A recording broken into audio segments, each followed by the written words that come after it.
दर्शकवृन्द नमस्कार तथा हार्दिक स्वागत गर्न चाहन्छु। ग्रेटर नेपाल टिभी हेरेर बस्नुभएका तपाईँ सम्पूर्ण दर्शकवृन्दमा म विवश बुढाथोकी।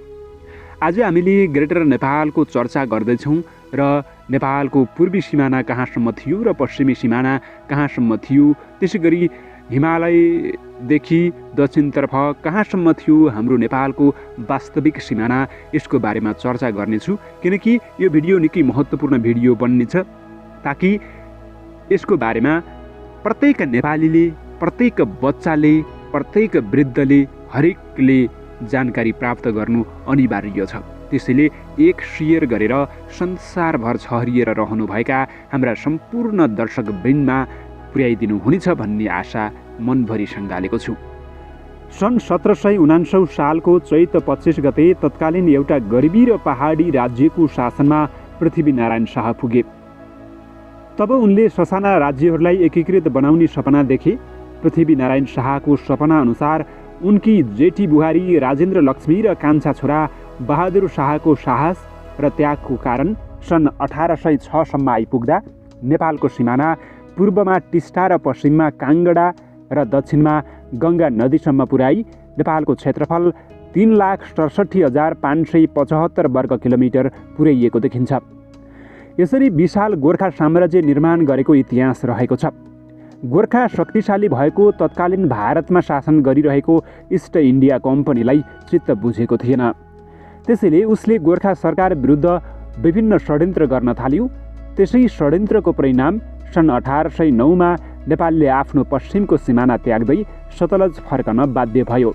पुरा विश्वलाई आफ्नो नियन्त्रणमा राख्ने शक्ति अङ्ग्रेजलाई सुन्दर हिमाली राज्य विशाल र शक्तिशाली भएको हेर्न कठिन भयो। त्यसैको परिणाम सीमामा न्यू खोज्ने काम गर्न थाल्यो। यस क्रममा गोर्खा साम्राज्य अन्तर्गत गोरखपुर जिल्लाको बुटोल र शिवराज क्षेत्रमा धावा बोल्दै केही भूभाग कब्जा गर्न थाल्यो। केही दिन त गोर्खाली फौज सहँदै पछि हट्यो। अङ्ग्रेज फौज अघि बढ्न रोकिएन। त्यसै क्रममा गोर्खा फौजले आफ्नो भूमि नियन्त्रण लिन कठोर कदम चाल्यो। त्यस घटनामा धेरै अङ्ग्रेज फौजको ज्यान गुम्यो। यसै घटनालाई अङ्ग्रेजले गोर्खा विरुद्ध युद्ध गर्न न्यू बनाउँदै 1 नोभेम्बर 1814 का दिन अङ्ग्रेजले गोर्खा विरुद्ध विधिवत युद्धको घोषणा गरियो। सन् 1814 नोभेम्बर 1 देखि सुरु भएको युद्ध झन्डै 1 वर्ष चल्यो। त्यसै क्रममा पश्चिमको केही भूभागमा नेपालले गुमायो, पूर्वमा बचाएर राख्यो। युद्धकै क्रममा अङ्ग्रेजले 2 डिसेम्बर 1815 नेपाल समक्ष शान्ति तथा मैत्री सन्धिको प्रस्ताव राख्दै 15 दिनको समयसीमा पनि तोकियो।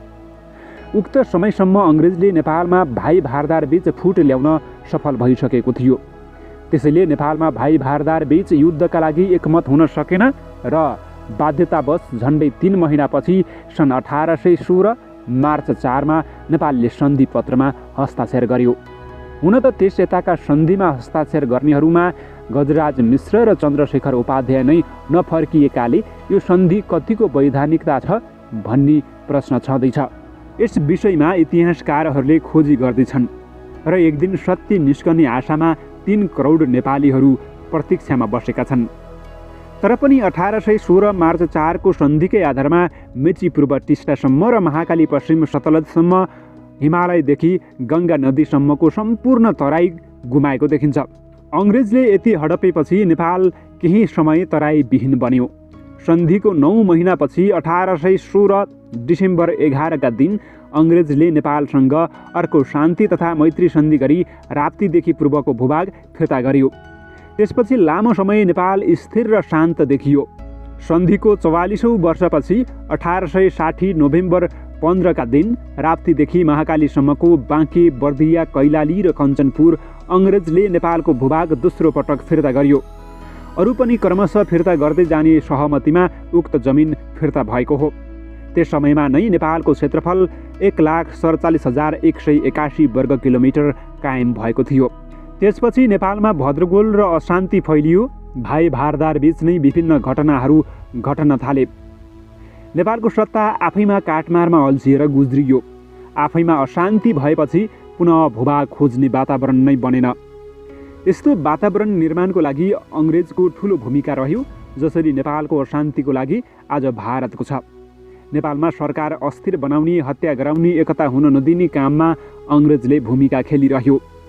यसै क्रममा अङ्ग्रेज आफै युद्धमा फसियो। नेपालका शासकहरूमा पनि दूरदर्शिता रहेन। त्यसैले नेपालको भूमि लामो समय बेवारिसी रूपमा रह्यो। त्यसै क्रममा अङ्ग्रेज साम्राज्य भत्कियो। उसले अन्यत्र जस्तै भारत छाड्दै जानुपर्ने भयो र सन् अगस्ट 15, 1947 भारत स्वतन्त्र भयो। त्यस समय यता नेपालमा विभिन्न आन्दोलन चलेको थियो। त्यो आन्दोलन नेपाली कङ्ग्रेस नामक पार्टीले चलाएको थियो।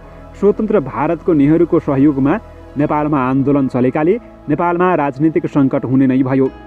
त्यो सङ्कटमा राणाहरू आफै असुरक्षित रहेको अवस्थामा अर्को भूभाग माग्ने कुरै थिएन। तर पनि अन्तिम राणा प्रधानमन्त्री मोहन शमशेरले स्वतन्त्र भारत र नेपालबीच 31 जुलाई 1950 एउटा सन्धि गरेर उक्त सन्धिको धारा 8ले नेपालको गुमेको भूभाग फिर्ता गराएको देखिन्छ। साथै 30 अगस्ट 1950 अङ्ग्रेजसँग शान्ति सन्धि गरी त्यसको धारा 8ले पनि नेपालले गुमेको भूभाग फेरि प्राप्त गरेको देखिन्छ। यत्तिकैमा नेपालमा प्रजातन्त्र आयो। राणा शासनको अन्त्य भयो। नेपालमा प्रजातन्त्र आए पश्चात आधा शताब्दीभन्दा बढी समय नेपालको पुरानो भूमिको बारेमा न काङ्ग्रेसले कुरा उठायो न कम्युनिस्टहरूले। कसैले आजको दिनसम्म आफ्नो बेवारिसी भूभागको खोजी गरेका छैनन्। राणा शासनले सत्ता सुम्पदा नेपालको खोला नाला सुरक्षित भएको देखिन्छ। नेपालको क्षेत्रफल 1,47,181 वर्ग किलोमिटर नै थियो। तर आज प्रजातन्त्रदेखि गणतन्त्रसम्मको यात्रामा नेपालले धेरै खोला नाला गुमाएको छ, धेरै प्राकृतिक स्रोत गुमाएको छ। जब भारत स्वतन्त्र भयो, नेपालमा प्रजातन्त्र आयो। नेपालको शासकले आफ्नो सम्पदा सुरक्षित राख्न सकेन। त्यति मात्र होइन, मेचीदेखि कालीसम्मको बाँकी भूभाग विभिन्न ठाउँमा गरी करिब 1023 वर्ग किलोमिटर क्षेत्रफल नै गुमाएको अवस्था छ। तसर्थ हाम्रो प्रजातन्त्रदेखि गणतन्त्रसम्मको यात्रा तय गर्दा हाम्रो सामु नेपालको सिमाना कति हो, नेपालको क्षेत्रफल कति हो प्रश्न उब्जिएको छ। कुनै समय जब नेपालको सिमाना टिस्टादेखि काङ्गडासम्म थियो, नेपालको क्षेत्रफल 3,67,575 वर्ग किलोमिटर थियो। त्यसपछि राणाहरूले प्रजातन्त्रलाई सत्ता हस्तान्तरण गर्दा 1,47,181 वर्ग किलोमिटर थियो। 2007 सालदेखि आज 2078 सालसम्म आइपुग्दा भारतले मिचेको विभिन्न ठाउँको जमिन 1023 वर्ग किलोमिटर हुन आउँछ। त्यसलाई कटाउँदा वर्तमान नेपालको वास्तविक क्षेत्रफल 1,46,158 वर्ग किलोमिटर मात्र हुन आउँदछ।